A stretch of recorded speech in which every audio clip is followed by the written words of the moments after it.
हम अपने दैनिक जीवन में समय के अनुरूप परिधानों का चयन करते हैं, लेकिन जब बात वर्दी पहनने की आती है तो इसके लिए कुछ बातों का ख्याल रखना बेहद जरूरी है। तो आइए समझते हैं कि वर्दी पहनने का सबसे बेहतरीन तरीका क्या है।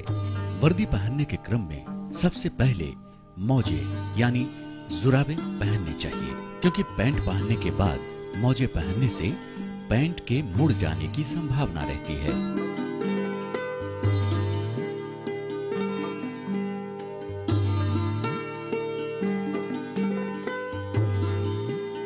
मोजे पहनने के बाद हम पैंट पहनेंगे।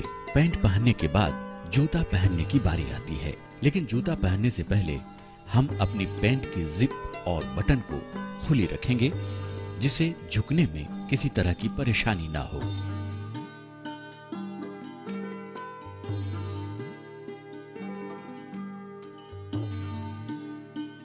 जूते, बूट या कट शू भी हो सकते हैं। हमेशा ध्यान रहे कि जूते में फीते के लिए 5 छिद्र होने चाहिए। अगर आप बूट पहन रहे हैं तो फीते को पीछे वाले लूप में फंसाकर दाहिने बूट के फीते को बाईं तरफ तथा बाएं बूट के फीते को दाहिनी तरफ बांधें।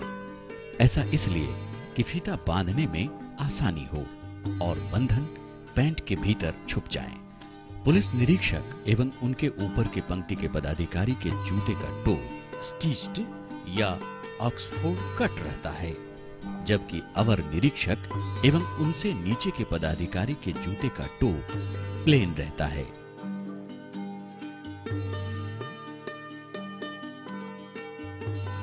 जूते पहनने के बाद हम शर्ट पहनेंगे। ये ध्यान रहे 15 मार्च से 14 नवंबर तक वर्दी के बाह को फोल्ड रखा जाता है, जबकि 15 नवंबर से 14 मार्च तक वर्दी पूरे बाह की पहननी पड़ती है। सर्दियों में हम ऊनी वर्दी पहन सकते हैं। अक्सर देखा जाता है कि पदाधिकारी ऊनी वर्दी के अंदर स्वेटर अथवा ऊनी कपड़े पहन लेते हैं, जो वर्दी के बाहर भी नजर आते हैं। ये तरीका गलत है। अगर ज्यादा ठंड लग रही हो तो बड़े गले का अथवा भी गले का इनर एवं गले में ऊनी स्कार्फ पहन सकते हैं। बाईं बाह पर बरगद कंधे से 4 अंगुली नीचे होना चाहिए और कमीज की बाह बरगद से 4 अंगुली नीचे तक मुड़ी रहेंगी। विसिल कोड बाईं ओर रहेगी, जिसकी छोर पर सीटी लगी रहेगी, जो बाईं जेब के अंदर रहेगी। अगर आप सर्विस पिस्टल रखते हैं तो उसकी सुरक्षा हेतु पिस्टल कोड दाहिनी तरफ होगा, जो बाईं कमर में लगे होल्स्टर में रखे पिस्टल से जुड़ा रहेगा। नेम प्लेट दाहिनी जेब के ऊपर सिलाई से लगी रहेगी, जो काले रंग की होगी तथा जिस पर सफेद अक्षरों में हिंदी एवं अंग्रेजी में पदाधिकारी का नाम अंकित होगा। वर्दी में स्टार लगाते वक्त ये हमेशा ध्यान रहे कि स्टार हमेशा ऊपर की तरफ इंगित करता हो। शर्ट पहनने के बाद शर्ट को अंडर शूटिंग के लिए पैंट को नीचे करेंगे और शर्ट के सामने के दोनों किनारों को अपनी जांघों के बीच दबाकर पैंट को पीछे की तरफ से ऊपर लाकर पैंट का बटन लगाएंगे। ध्यान रहे कि शर्ट के सिर्फ 3 बटन ही बाहर नजर आने चाहिए। अगर शर्ट सही ढंग से एडजस्ट न हो तो पैंट के जिप में से शर्ट को नीचे की तरफ खींचकर एडजस्ट कर सकते हैं। फिर पैंट की जिप लगा लें। अब हम बेल्ट पहनेंगे। बेल्ट पहनने का तरीका है कि पैंट के पीछे वाले हुक को खोलकर बेल्ट को दोनों साइड के हुक से अंदर से आगे लाएंगे और सामने लगाएंगे।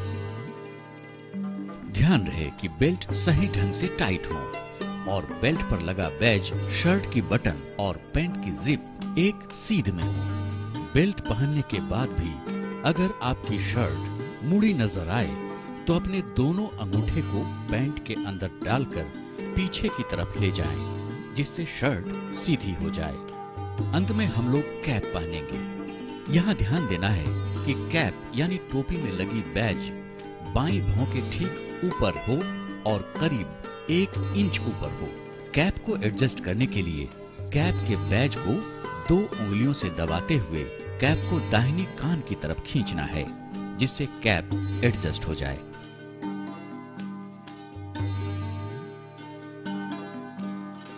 सैल्यूट करने से पहले हमेशा सावधान की स्थिति में आना चाहिए तथा दिखाए गए तरीके से सैल्यूट करना चाहिए। सैल्यूट करते वक्त ध्यान रहे कि आपकी हथेली सीधी सामने की तरफ, सभी उंगलियां आपस में जुड़ी हुई तथा दाहिने भौं से 1 इंच आगे होनी चाहिए। सैल्यूट डाउन करने के लिए हाथ को सीधे नीचे की तरफ तेजी से लाना है और इसी क्रम में अपनी मुट्ठी बंद कर लेनी है। हमेशा स्मरण रहे, अगर आप अच्छा पहनेंगे तो अच्छा दिखेंगे और अगर अच्छा दिखेंगे तो अच्छा महसूस करेंगे। Look good, feel good.